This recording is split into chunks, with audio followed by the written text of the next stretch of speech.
class that we just did for the Empowered Empath, and I'm really excited to dive into this. And before we do, I think we should just briefly talk about what is an empath.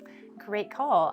So again, we just had a class here and we did it for our clients, for you, because we learned a lot of people in here are known to be maybe a little sensitive or take on other people's things. Basically, you know, when you leave an environment and you just feel super drained or you just feel different than you did maybe going into it.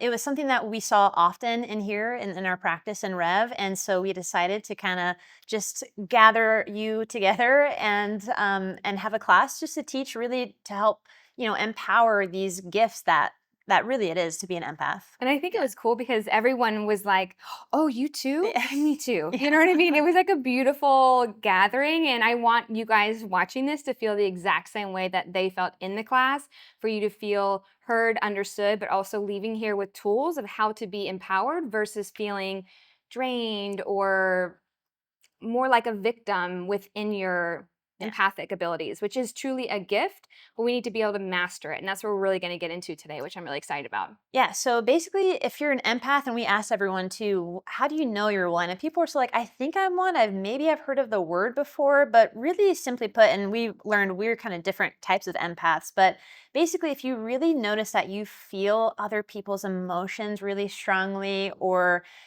maybe you notice you're a little more extra sensitive, or you just kind of take on whatever environment that you're in. One, it comes from, I think, a really beautiful place. Like Monica said, it is a gift that you have, that you're able to tune in and touch, and really connect with people in this way. And if we're not careful, there can maybe some consequences to that. So we basically gathered some tips and tools to help not only help with your own ease, but really help you get the most out of these gifts. And I want to also say that an empath is also a spectrum. So you could be watching it being like, well, I don't always feel other people's emotions, or I don't always feel like super sensitive around this person. But even if you have moments of that, those are empathic qualities. So everyone could really utilize these tools and tips to just embark on their journey, being more whole and having more of a boundary around themselves, not giving or taking too much. Before we go into, we have 7 amazing tips for you guys. I wanted to share a little bit about our stories and kind of how we learned that we were empaths. And like she said, we're actually different types, which was really interesting, sharing our stories before a class. And I'm like, oh, whoa, that's very different than mine. But also there's, commonalities between the two. I didn't know I was an empath until my mid-20s. And it was like, whoa, like, that's what I am. Like, this makes everything make more sense to me. But for me, like, looking back, it really began when I'm just super sensitive. Like, my parents couldn't even brush my hair. They would always say, oh, we can't put Monica's hair in a ponytail, she's gonna cry, because it would just be really painful. And I have 2 other sisters, and they never had issues with like brushing their hair or playing with their hair at all. It just always, I felt things deeper. And then in 5th grade, I just deeply remember this moment. My class was reading Where the Red Fern Grows, which is a very intense book to read as a 5th grader. The teacher was reading the book, and there's a really, really like tragic moment where one of the dog dies, is murdered or something like that. It's like really intense. But it affected me so much that I was crying like out of control. Like, I was overtaken by this story because I felt every part of what she was saying. Like, I was in this story, so much so that I had to sit outside of the classroom for the rest of the book, and they had to like tell my parents about it. It was like this really, really big ordeal. And I'm sitting there like, why am I the only one that's feeling this way? Like, looking back, that's very strange that no one talked to me about it. It was just kind of like, you just go sit outside then. And then, my whole life, I just always felt like sounds were really loud for me. Like, I just felt things, like leaving situations. I always felt kind of other people's emotions, and it really was hard to navigate because I didn't know what was mine and what was theirs. And just being in a situation, I always kind of felt like I was a little different than other people, and I never knew why. Like, those dots were never connected until I was in my mid-20s, that things made more sense to me. And then my body expressed way more symptoms than I would say the average person.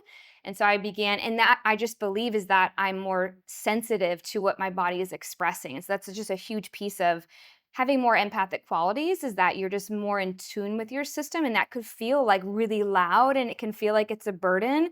But if you can just flip the script and see it in a different way, I'm super grateful for all of these things, that this is how I'm made and this is how I'm supposed to navigate life and to share my gifts with the world and also to see life in this way. And so it's been really cool to just use these tools to be different Yeah. within it.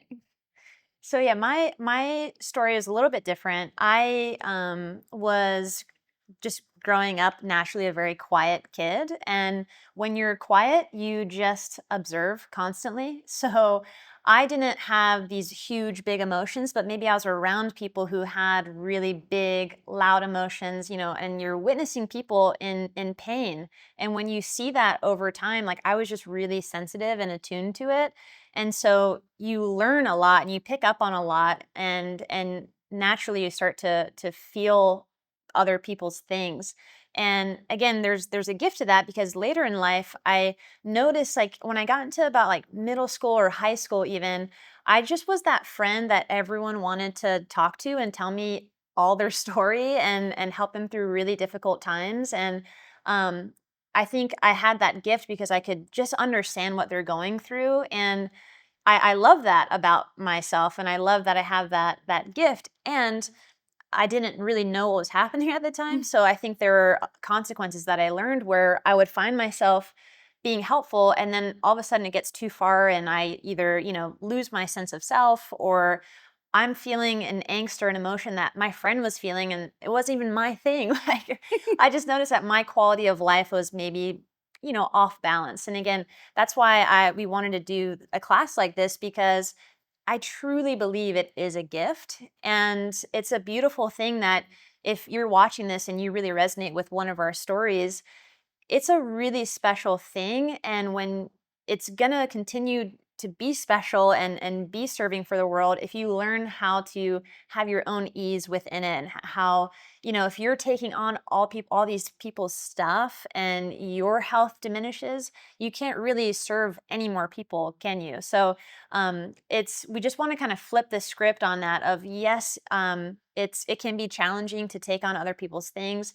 Your intentions are pure, and we want to help you be more empowered in how can I continue to express these gifts. So I'm really excited to roll into it. And before we dive into those, we asked the class, we were like, what are some things that you struggle with being an empath? And most people were saying, I just feel drained leaving situations. I'm taking on other people's things. Yeah. Anything else they said that stood out? I think just a low level burden, Yeah, right? a Of burden. just, Like I'm carrying yeah, just things. carrying other people's things. And throughout the class, people were sharing stories too of, we find out that it doesn't really work when you carry other people's stuff, while, how your heart is pure in it.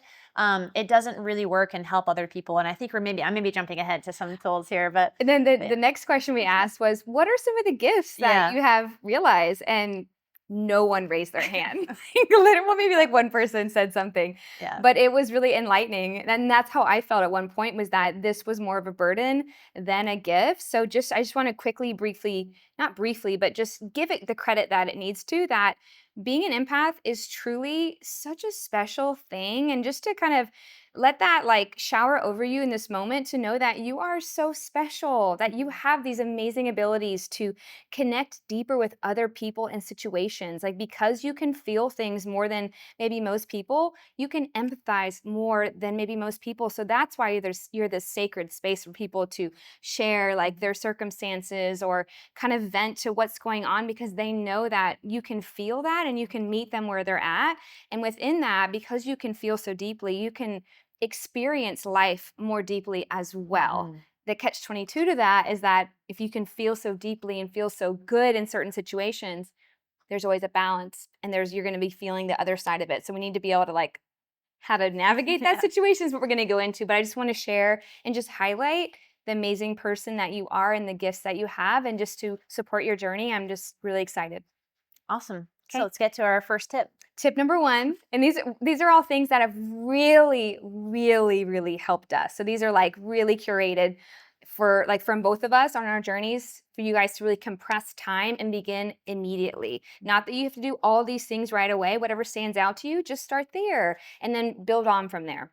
So number one, you must, I have to emphatically say this, express your emotions. Mhm. I grew up never communicating anything. Like it was not in my family to talk about things. I know your story, your family is very different than that. And I'm really grateful to have merged into that family, and it's opened me up to express my emotions like so much, and Mhm. it's changed my life. But I grew up being, especially being an empath, and if I'm never expressing my emotions, I'm holding everything in, which is why a huge piece of why I developed an autoimmune disease when I was 17. All these things had built up in my body because I never talked about how I was feeling. I never had this safe outlet to ask questions or just kind of get it out. I literally just like shoved it under the rug, basically. Dr. Eric and I just did a little class with some 4 to 8 year olds on expressing emotions. And we actually had like a diaper and a rug. And the analogy I said about expressing your emotion, because you can learn at any age, but I want these little kids to learn early on that it's really healthy to let these energies in motion, emotions move through your body, because you can't just halt it. If it doesn't feel good, it doesn't work. Mhm. So we had the analogy was that this dirty diaper is maybe the feeling of anger. And if we want to get rid of this feeling of anger, what do? We have to feel it. And sometimes we don't want to feel it. What do? We shove it under the rug. And these kids were like, ew, like, what's going to happen? They're like, well, it's gonna stink up the room and the rug. I might step on it. But it was the funniest analogy because they got it instantly of how to just like feel emotions, but also express your emotions. Mhm. So I like to give examples that I give to kids to adults because I think it just makes it ridiculously clear about these things. But Yeah. expressing emotions is really important to both of us. And I think the trap that people who are feel that sensitivity or are really empathic is that they don't want to be a burden to other people because you know what other people are going through, you are mindful to not add to it. You just are kind of too exposed. So it's that, but at the same time, it doesn't really help you either if you're just holding space continually for people and you don't have that space to have your emotions expressed. And so we talk about different ways that you can do that. And, ideally, like you have that friend or that family member that you can have those conversations with. And maybe it's, if you're worried about that, that's you, that you're like, I don't want to burden anybody. Just ask, like, hey, do you have space for me to kind of dump a little bit really quick? And then we can move on. Or ask, I just need to get this out. I don't even need any advice. Can I just get this out? If you don't have that person, maybe it's, journaling or moving your body. You mentioned like, and we both did this, we didn't know, but just videoing yourself. Like, think about it. You're really good at holding space for people. Have that outlet of a video of like you're literally talking to yourself, like getting that out. And just any way that you can just let it out is really, really And important. that was a really good step for me because I wasn't used to like talking to people. And so I didn't really feel safe doing that. And it was like very uncomfortable and unfamiliar for me to actually have longer periods of time where I was expressing myself and it just kind of kept coming. So I would literally put my phone in front of me and hit record and just be recording myself and just kind of sharing what I'm feeling, what I'm working through. Maybe sometimes I was crying, maybe sometimes I was smiling. Maybe sometimes I didn't really know. I was like formulating, and then it would come out. Mhm. I never even watched these videos. It wasn't even about watching it, but it was about me kind of getting it out and hearing myself. It was so helpful. And then I got more familiar with sharing how Mhm. I was feeling and watching myself share how I was feeling so that I don't do that anymore because now I have people that I can do that with, or Mhm. maybe even journaling is a really great way. That to me feels like a little more effort because if you have a lot to say, that's a lot to write, but that's an amazing step versus keeping it in. Yeah. So expressing emotions is crucial and a beautiful step towards that because again, if it's built in the body, emotions hold a certain vibration. So if you're feeling shame or like guilt often and not getting it out. Once we get it out, it really minimizes the emotion and the feeling in our body. Then literally it leads us away from optimal health and can create disease in the body, which is what happened to me. And I just want to really put that out there so that no one has to experience it the hard way. Emotions are really, really important in our physical body too. Mhm. Okay, number two, this kind of also goes into expressing emotions because it kind of rolls into it and then we're going to roll into Yeah. the other ones. But be authentically you. This one is for the person who constantly feels drained going to maybe parties or maybe at your your office situation where there's a lot of people around. You just kind of feel drained at the end of the day. That is a huge sign that we are out of alignment and we are not using our empathic abilities in a way that is wholesome and healthy. So pay attention to those. Awareness is always first, but definitely like be authentically you is Yeah. really important in this. And you may have because you're maybe that helpful person, let's say, you've identified with being that. So if that becomes your identity, it's really hard to like have an off day or to not show up and be that person all the time for people. And you can kind of catch yourself in that too. And so it's just being very real with checking in with yourself and like, who am I? What do I enjoy? How am I feeling today? And just knowing that it's okay, whatever the answer is. And so it's just being real with where you're at that day and knowing that it's safe to show up in that way, but also being authentically you. And maybe you don't know that feeling, but it's like a journey of finding that out. But we talked about in the class, doing things that are really fun for you to do, like connecting to that thing that makes you you, that thing that whenever you do it, you feel the most you. So if you're feeling a little off, coming back to that and just being real and just tending to that part of you. And for me, like the being authentically me really helped me in like parties and social situations because if I wasn't being my true self, I was actually kind of giving my power away and like maybe stepping into this role that I felt like I needed to be or I needed other people I thought they maybe needed me to be or whatever it may be, but I felt drained because I wasn't being my true self and that it's been a journey to figure that out and that is always going to be an unfolding journey but in those moments where it's just like expressing what you want to express not what you think you should or whatever it may be just really being who you are in all of the little moments is what's going to be helpful. And so the meter that I look for now is in before I go into any circumstance, it's like, how do I want to feel? I want to feel personally like lit up and excited and fulfilled and inspired. So who do I like how can I show up in those moments to where that is the outcome and then leaving how do I feel now? So that's just always checking in with yourself is really really important and in those moments around other people, staying grounded and like making sure you feel your feet on the ground, you connect to your breath that's gonna help to where you're not like bleeding into other people or having them bleed into your space. Like you are your own person. I feel connected and centered and in me right now. Who am I? What's exciting to me? How do I want to show up? How do I want to smile? Like, what is me? And also, a big part of my journey was like fashion. Mhm. It's like if I put on something and I didn't love it, that didn't feel good to me. And so I had to kind of figure out what that was for me. And that took trial and error and definitely energy to figure out what I wanted to wear and how I wanted to express myself, not just fashion, every sense. Mhm. But that is also just a little piece to look at is that like that's you expressing yourself and through that you will feel more fulfilled and energized from it versus giving your power away and being something you're not. And really just owning that. Whatever that answer is, it doesn't matter how it's perceived by anybody. But as long as you own it, I'm telling you, like you can look, act completely, I don't know, off, whatever, like not normal, I guess. As long No as one you wants to be own it, normal anyway. yeah. If you own whatever version is of you, people can feel that and they're attracted to that and they want more of that. When the more authentic you are, people can feel that and you feel good and then you're being seen for who you are. So it's important. Number three is self care practices.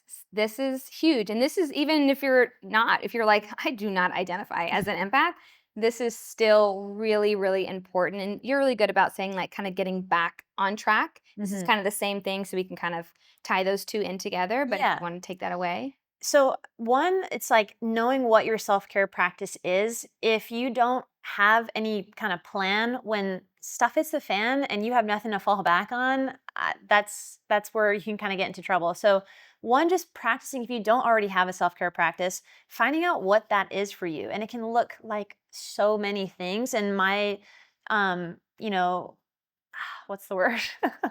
advice, I guess, is to just keep it simple. What is that thing that kind of grounds you down? It could be going on a walk alone, it could be listening to music, it could be taking a bath, like talking to a friend. What's that thing that's going to make you feel really good?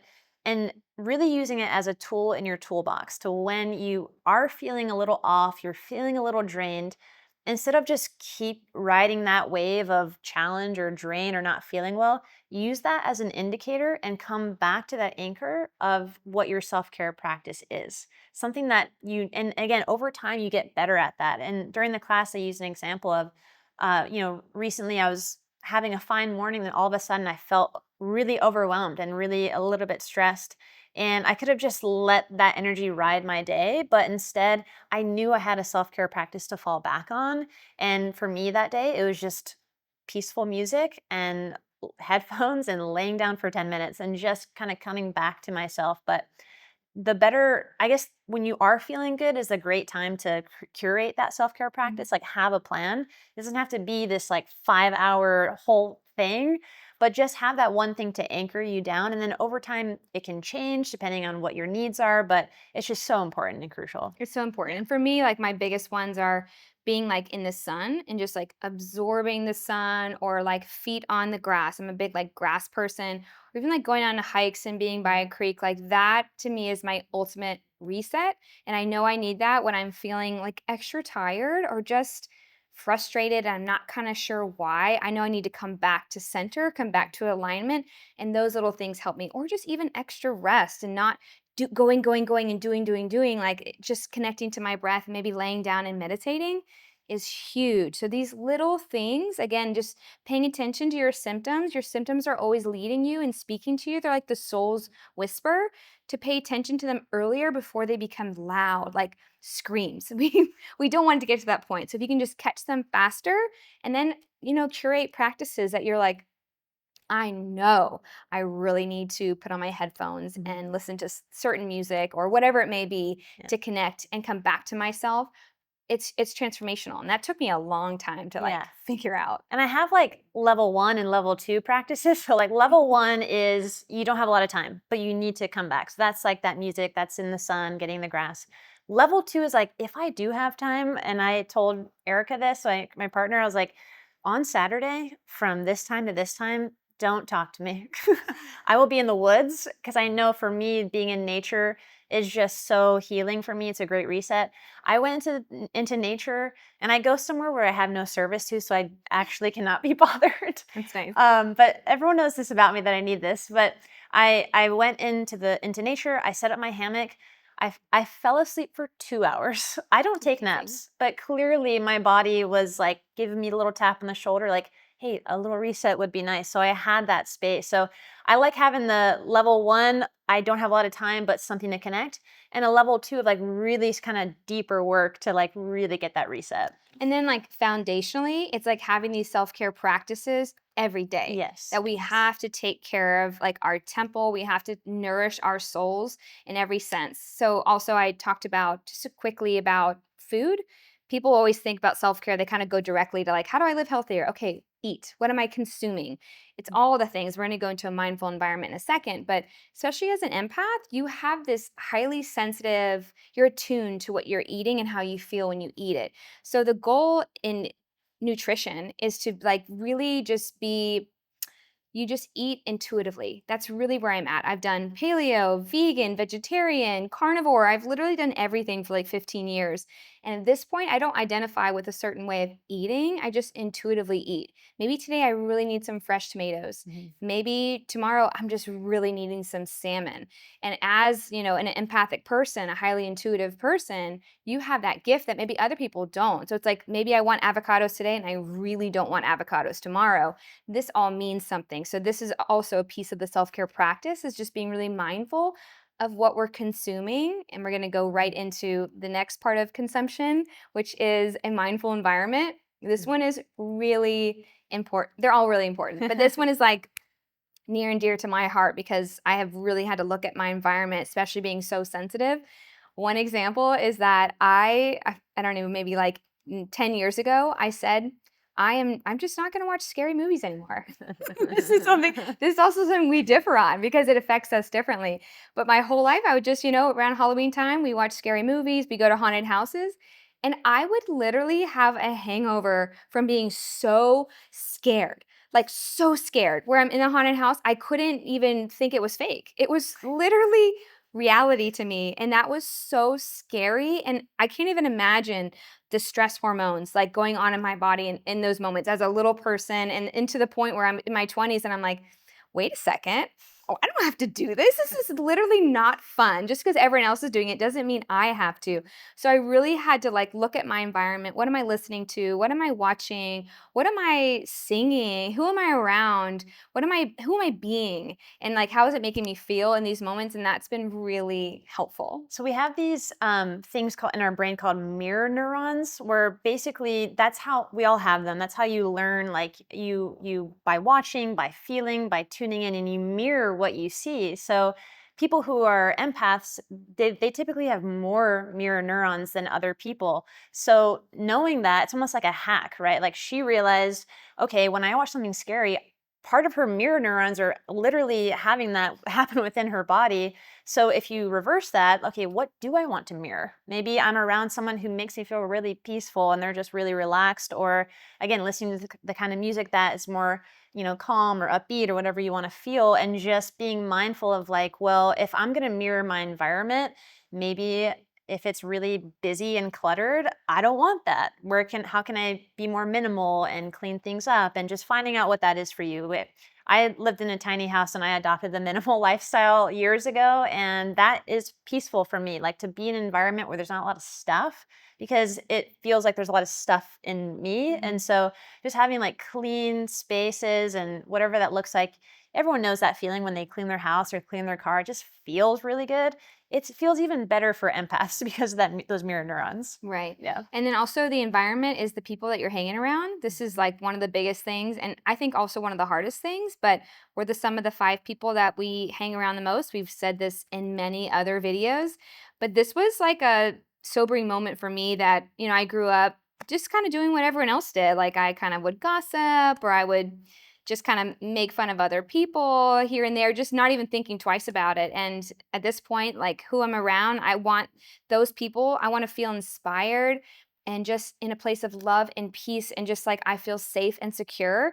And I didn't know that I could kind of have that mindset with the people I was around with growing up or even in my early 20s. And once I realized that, I'm like, whoa, I don't really, not that there's anything against this person. I don't really want to be like that person. I don't want to be like that person, or I don't like how I feel when I'm around these groups of people because they're kind of being negative and kind of like cutting away at people. I want to uplift people and cheer people on because that does not feel good. And, Like, and that you're gonna be around people where that exists. So the parts that we can control, if you can be more intentional about, it's like a balance of just kind of adding more to so the ratio is a little bit better, right? yes. Yes. And just being clear on it. So it's just something to look at, not saying you have to get rid of everyone that you're hanging around with now or anything like that. It's just being aware and mindful of who you are around or what you're listening to, whatever it may be. Mhm. Just a mindful environment. Oh yeah. I think we're on number 6. Yes. We kind of already did one, so actually this is going to be the last one. Yes. Maybe. Yeah, we're combining them a little We're bit. combining Yeah. it. So the last one is don't take on other people's stuff. Mhm. This is probably the biggest one for empaths that we heard in the class. Mhm. I'm going to let you roll into that one. Again, that was my biggest thing. I just didn't realize it. Where if I look at my life, maybe nothing really is going on, but why do I feel anxious, or why do I feel angry, or why do I feel sad? I look at who I've been supporting and I'm like, I'm probably taking on some of their things. I actually sat down with someone recently, and it's a beautiful example of how this can happen. But she was in a job for quite some time and was just really struggling with it, and then she left the job and went to another place, and that didn't really work out. But that space gave her time to kind of be out of that old environment, look and see what was happening. She's like, you know what? I actually loved my job. I loved what I did. I realized that I was taking on my coworkers' stuff, and that's what made my job so XYZ miserable, whatever, stressful, things like that. So it's just a beautiful example of you don't realize how often you take on other people's things. And like we said in the beginning of this, I think our intentions are pure by doing it. It's like we think we can carry it for others, and if we help them carry it, then it's going to help them. But really, I truly believe that one, it's if something's going on in their life, it's their lesson to learn. It's there's some kind of gift and some kind of lesson in it for them. Two, you can't. It doesn't work. Like you can't actually take it on where they're going to have ease because you took on an emotion for them. So really, you get to this point of you really are really connected with yourself and you feel good, you can still be with that person, hold the space for them, but then you're not taking it on because you can just be in more of that supportive role, and that's really what they need. They don't need you to take it over and take over everything. And again, it's I don't know where we picked that up along the way that we thought that worked. But just when you can start to differentiate, and it's easier to do that when you're more connected with your body and you feel more, connected with your breath and you're not just leaning into other people. But to know, like, okay, this is mine, that is yours. It doesn't take away the gift that you still can provide for them, basically. And Yeah. something I learned about was not accepting the gift. And that's kind of that's going to go into what she said. But also, here's an example.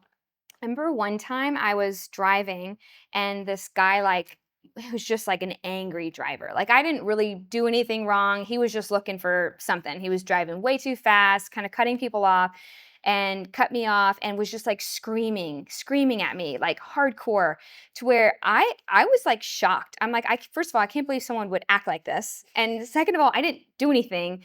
Third of all, it literally like ruined my day for a couple hours because I could feel I received all of his anger and negativity, like it like penetrated my body. And I was literally disturbed, like distraught for a couple hours.